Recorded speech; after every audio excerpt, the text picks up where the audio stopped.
MAGA Mike Johnson, the Speaker of the House, and the other MAGA Republicans returned to Capitol Hill, and they instantly had a meltdown trying to justify Donald Trump's unlawful invasion of Venezuela, which is deeply unpopular among the American people. Just look at MAGA Mike Johnson there. Look at what a little, weak, and pathetic human being he looks like there during this press conference that he held last night. And MAGA Mike Johnson, who should be zealously guarding Article 1 of the Constitution and the fact that Congress needs to authorize war and that this was an unlawful invasion by Donald Trump, MAGA Mike goes, we didn't need to authorize this. As long as we got notice at some point in time afterwards, that's all that matters to Congress. MAGA Mike, this is why you need to go, and this is why you're a pathetic little weasel, MAGA Mike. Watch what he says here. Play this clip. Acknowledge here is that this is an operation that did not require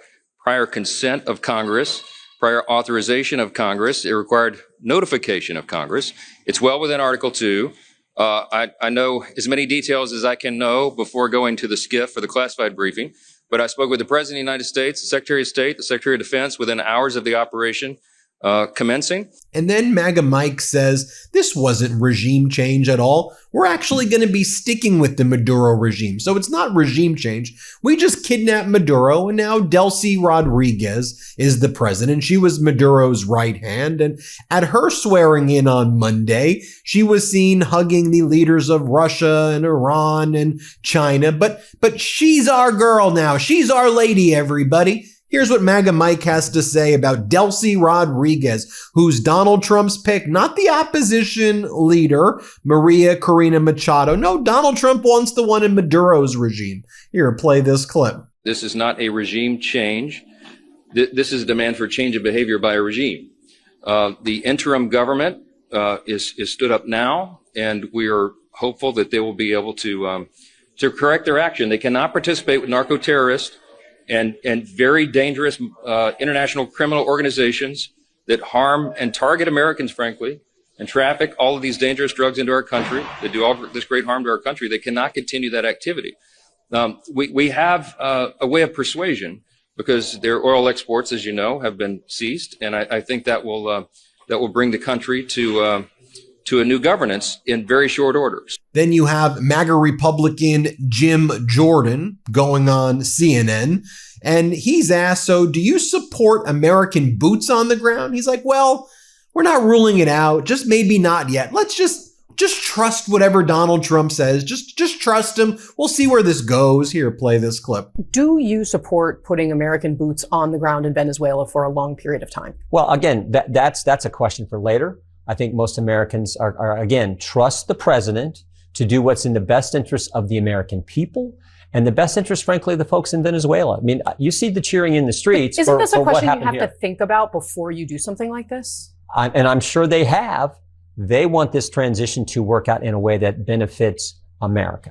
President Trump, every decision he makes, it's one thing I know about this guy is I think he makes those decisions in the best interest of the American people, the best interest of our country, and they tend to have positive implications for the rest of the world. That's basically what Jim Jordan said about everything. He's like, I don't really care. Just trust Donald Trump. Here, play this clip. I know, you have family ties to people who serve. Your family has been in service. I mean, there are military families across the country watching this and thinking, okay, what does this mean for my family? What do you say to those people?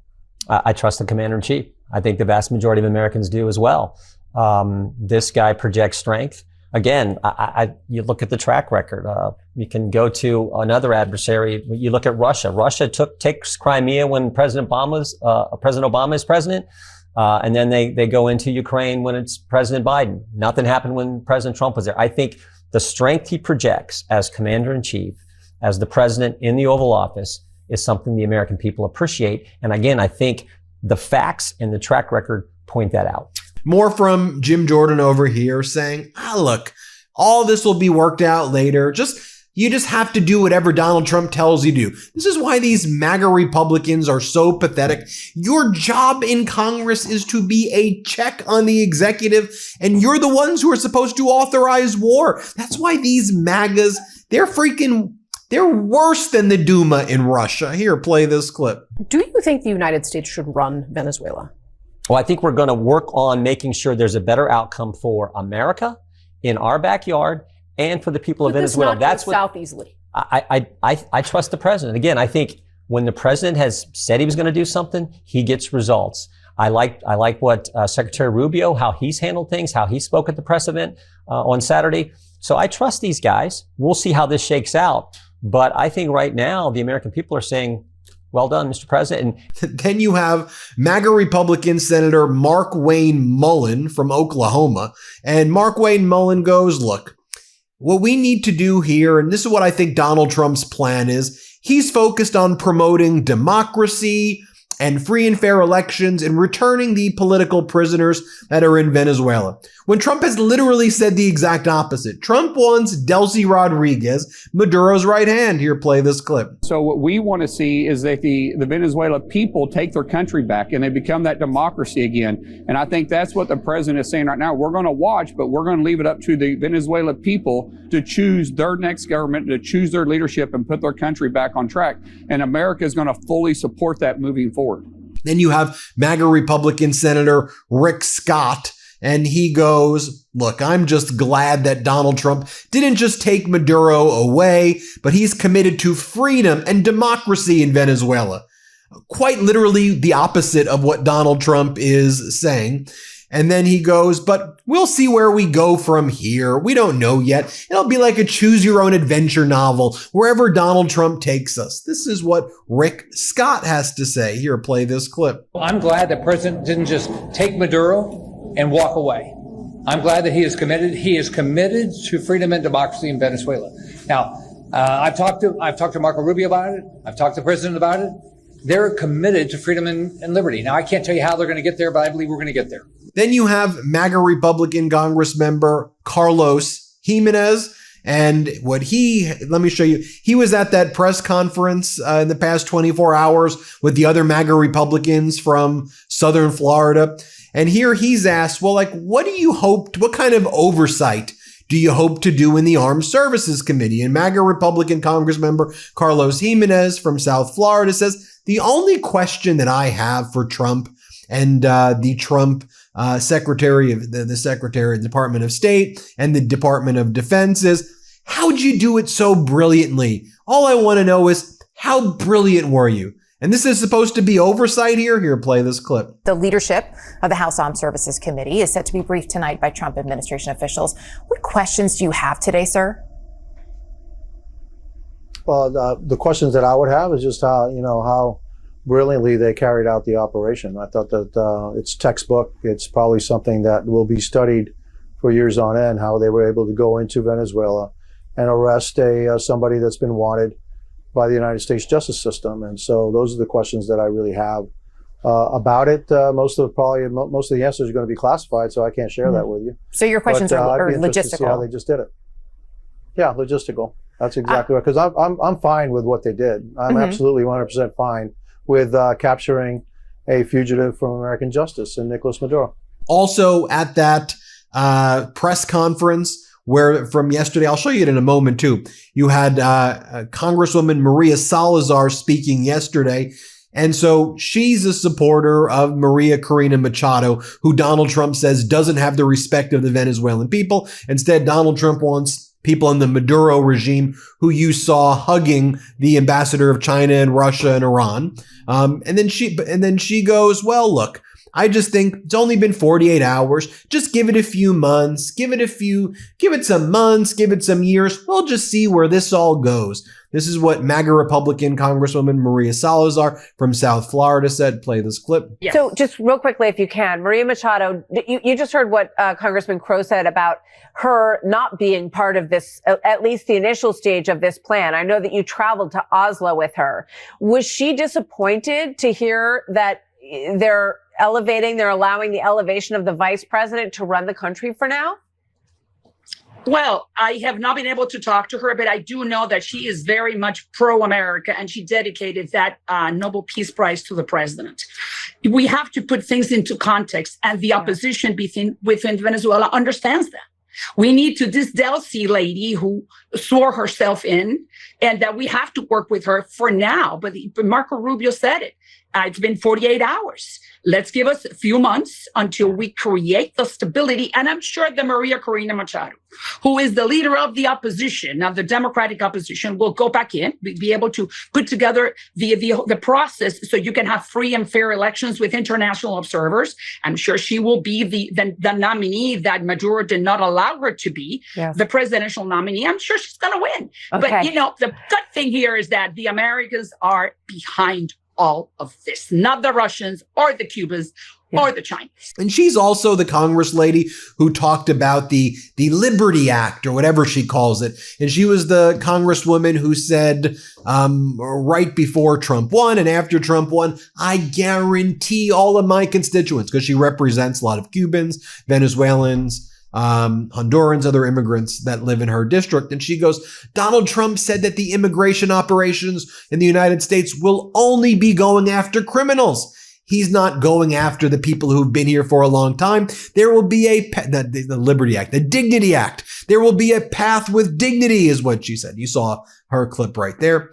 Then you have MAGA Republican Congress member Scott Fitzgerald. And he said this wasn't even a war. He goes, this is a law enforcement operation, a basic law enforcement operation. That's all this was. You sound like Putin. This was a special operation, a law enforcement operation where the Trump regime seizes the oil and resources, puts someone who they think will give Trump all of the oil and says that our oil companies were briefed before and after. Just think about that premise as well, that American oil companies were informed, according to Donald Trump, were informed about the invasion of Venezuela before and after, and before Congress ever even learned about it. Here's what Congressmember Fitzgerald says. Play this clip. To Maria, I think the more analysis and the more I hear those that have a legitimate opinion about what happened, and if you just take kind of what Secretary Hegseth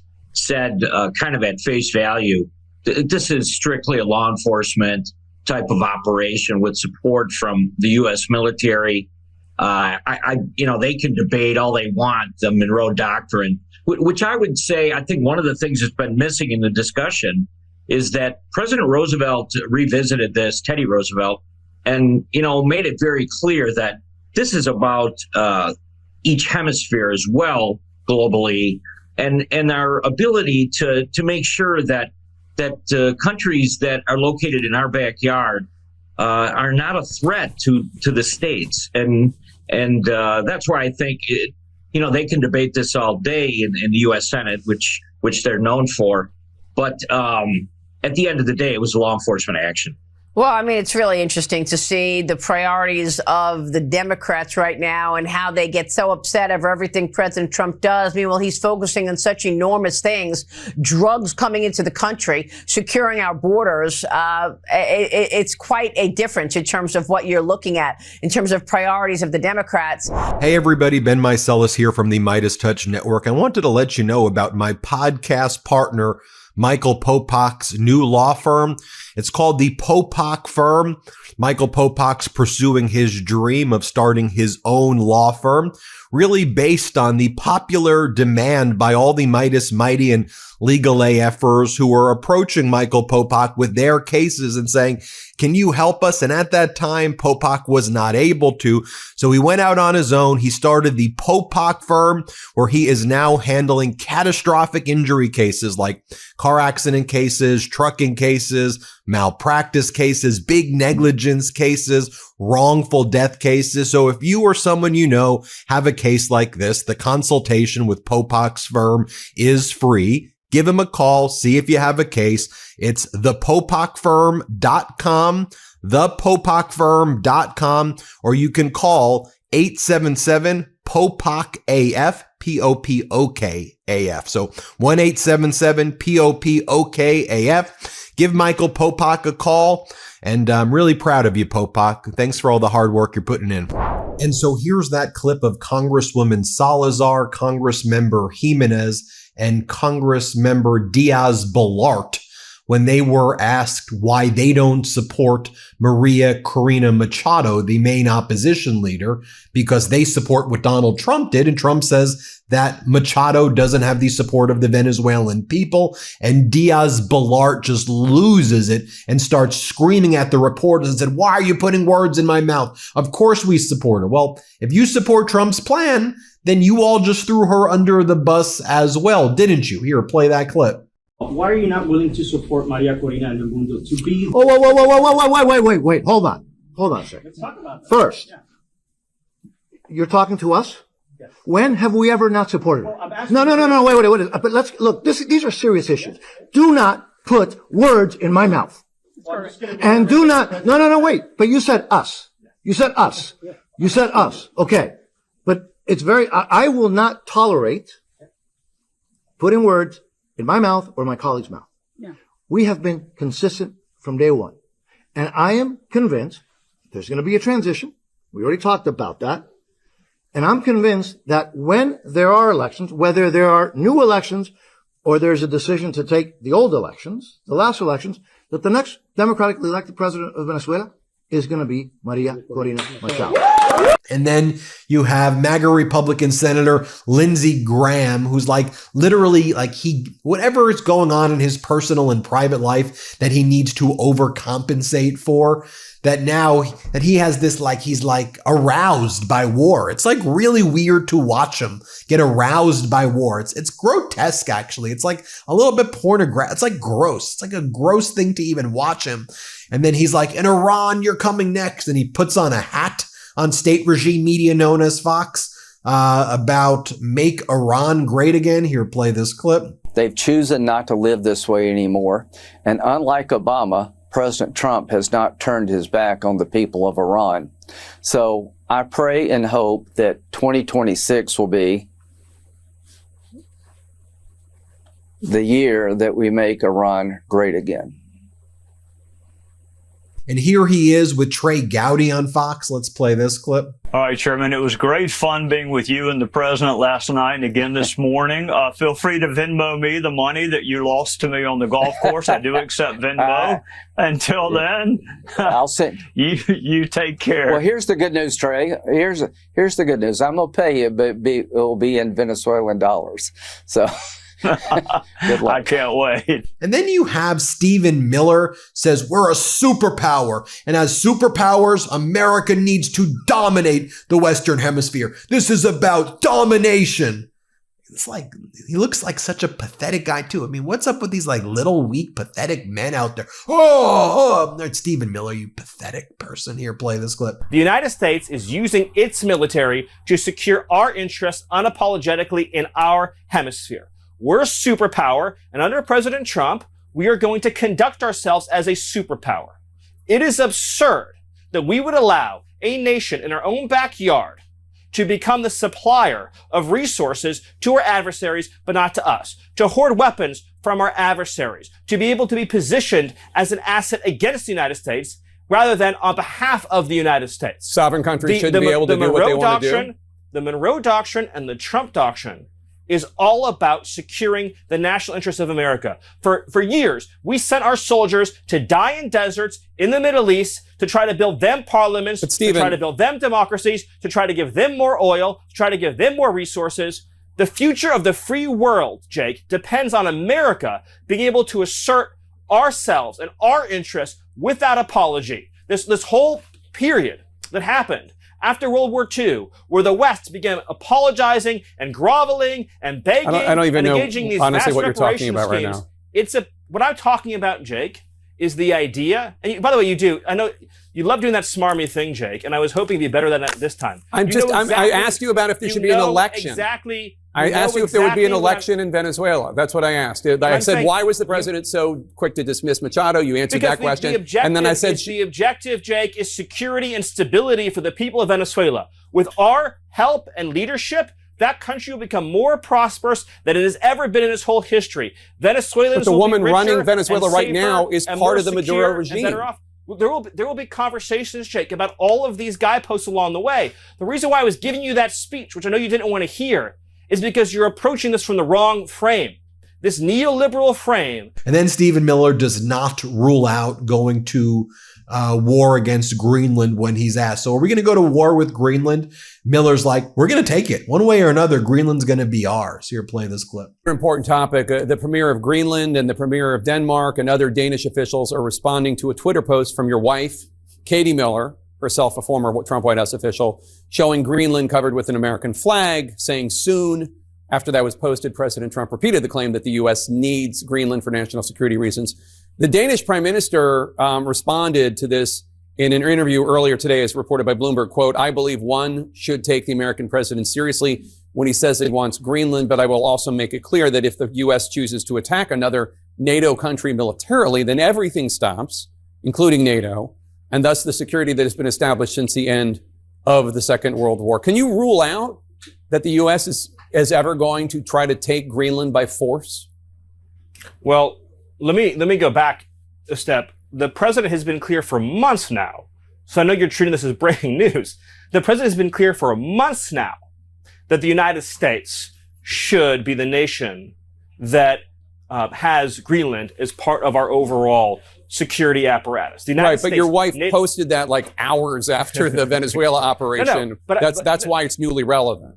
No, I'm not, and I'll talk with you about it for an hour. I think it's a really important conversation. I just wanted to reset, Jake, by making clear that it has been the formal position of the U.S. government since the beginning of this administration, frankly, going back into the previous Trump administration, that Greenland should be part of the United States. The president has been very clear about that. That is the formal position of the U.S. government. Right, but can you say that military action against Greenland is off the table? It wouldn't be military action against Greenland. The Greenland has a population of 30,000 people, Jake. The real question is, by what right does Denmark assert control over Greenland? What is the basis of their territorial claim? What is their basis of having Greenland as a colony of Denmark? The United States is the power of NATO. For the United States to secure the Arctic region, to protect and defend NATO and NATO interests, obviously Greenland should be part of the United States. And so that's a conversation that we're going to have as a country. That's a process we're going to have as a community of nations. So you can't take it off the table that the U.S. would use military force to seize Greenland. You can't take it off the table. Jake, I understand you're trying very hard to, which again is your job. I respect it. It's great to get exactly the headline, right? That catchy headline. I'm trying to get an answer to the question. That says Miller refuses to rule out the United States should have Greenland as part of the United States. There's no need to even think or talk about this in the context that you're asking of a military operation. Nobody's going to fight the United States militarily over the future of Greenland. So one last question, doesn't Stephen. make any sense. Now, can you contrast this for a second to Democratic Congressman Jason Crow, veteran, former Special Forces? He sits on the Armed Services Committee. Just watch how he describes what took place in Venezuela on his actual experience being part of Special Forces of the United States, who's actually been in combat and been in war, unlike Lindsey Graham and Stephen Miller and the rest of those pathetic MAGAs that I showed you, and MAGA Mike Johnson. Watch just what an adult who's been in combat actually has to say. Here, play this clip. The more important questions to me right now are, should we have done this, and what comes next? I am haunted by the ghosts of Iraq and Afghanistan, where those invasions, those military operations initially went flawless as well. But then it was the years later, the trillions of dollars spent, the thousands of American lives, the decades of lost opportunity that followed that were the problem. And the appetite for Americans right now for more nation building, more endless quagmires is almost zero, right? People are struggling with healthcare, their housing. That's where they want our focus. Because today is January 6th, I also want to mention this as well, and Scott McFarlane was one of the first to post it. House Speaker MAGA Mike Johnson, after 2 years of deflecting questions on the matter, is now arguing that the legally required January 6th plaque must be reconsidered. In a statement, MAGA Mike Johnson said the following: As written, the statute authorizing the January 6th plaque to be put up on the Capitol building is not implementable, and proposed alternatives devised by Democrat House staff, not members, also does not comply with the statute. If Democrats are serious about commemorating the work of the United States Capitol Police officers, they are free to work with the appropriate committees of jurisdiction to develop a framework for proper vetting and consideration, just as the House does for congressional gold medals, commemorative gold coins, and similar ceremonial responsibilities. Here's the plaque right here. Federal law requires this January 6th memorial plaque to have been hung on the Capitol grounds by March 2023, and it has not been. That's how pathetic MAGA Mike and the rest of these MAGA Republicans are. Let me know what you think. Hit subscribe, and let's get to 6 million subscribers together. Love this video? Support independent media and unlock exclusive content, ad-free videos, and custom emojis by becoming a paid member of our YouTube channel today. You can also gift memberships to others. Let's keep growing together.